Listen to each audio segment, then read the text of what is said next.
Благодарам, председателе. Почитувана македонска јавност, почитувани медиуми и колеги. Денес пред нас го имаме предлог Законот за изменување на Законот за враќање на дел од данокот на додадена вредност на физичките лица, со кој се уредуваат условите, начинот и постапката за остварување на правото на враќање на дел од данокот на додадена вредност, искажан во фискалните сметки на физичките лица.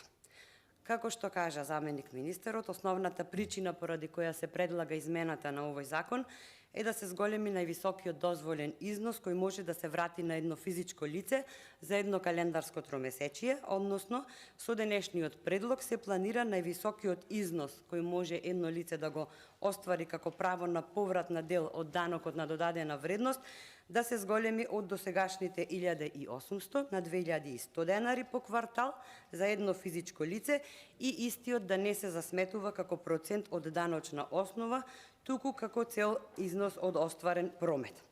Според информациите од Управата за јавни приходи, со ова законско решение во период од 3 години, колку што се спроведува оваа мерка, околу 68 милиони евра се вратиле кај граѓаните. На годишно ниво, секој корисник може да добие 8400 денари како поврат на дел од средствата за скенираните фискални сметки и со тоа, според Управата за јавни приходи, се подобруваат семејните буџети, се влијае врз големувањето на бројот на издадени фискални сметки и намалување на сивата економија.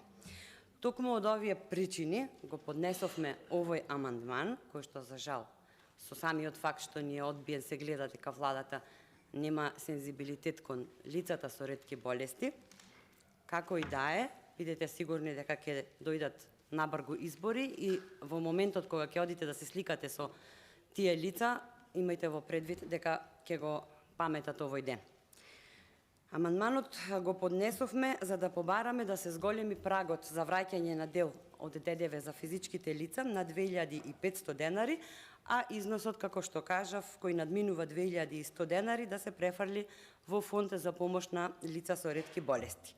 Сметаме дека ова ќе биде огромен дополнителен стимул за зголемување на бројот на корисници, кој во моментов изнесува 460.000. Зошто сме убедени во ова? Самиот факт, поточно самото сознание дека со скенирањето ќе им се помогне на лицата со ретки болести, за кои предвидениот буџет за 2023 година од 878 милиони денари, сите знаеме дека е недоволен, а на овој начин би се стимулирале голем број корисници, нови корисници да се приклучат кон апликацијата. Ако се прашувам јас, може би е добро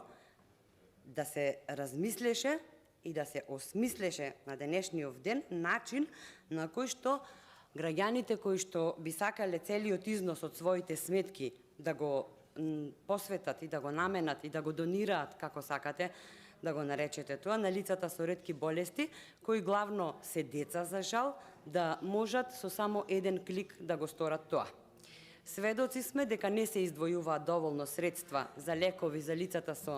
за пациентите со ретки болести, кои за жал најчесто заради доснењето на тендерите секоја година остануваат без потребната терапија, која пак поради превисоките цени семејствата не можат да ја набават. Според моите сознанија, имаме 700 официјално регистрирани лица со ретки болести, иако за жал сигурна сум дека ги имаме во голем број и токму заради тоа го поднесовме овој амандман, затоа што знаеме дека секој еден денар за овие семејства и за овие лица е и повеќе од добре дојден. Бројот на пациентите расте, има нови лекови, чија што цена е далеку повисока од веќе застарените, поради што овие семејства се соочуваат со огромни проблеми, особено ако се знае дека за некои од ултраретките болести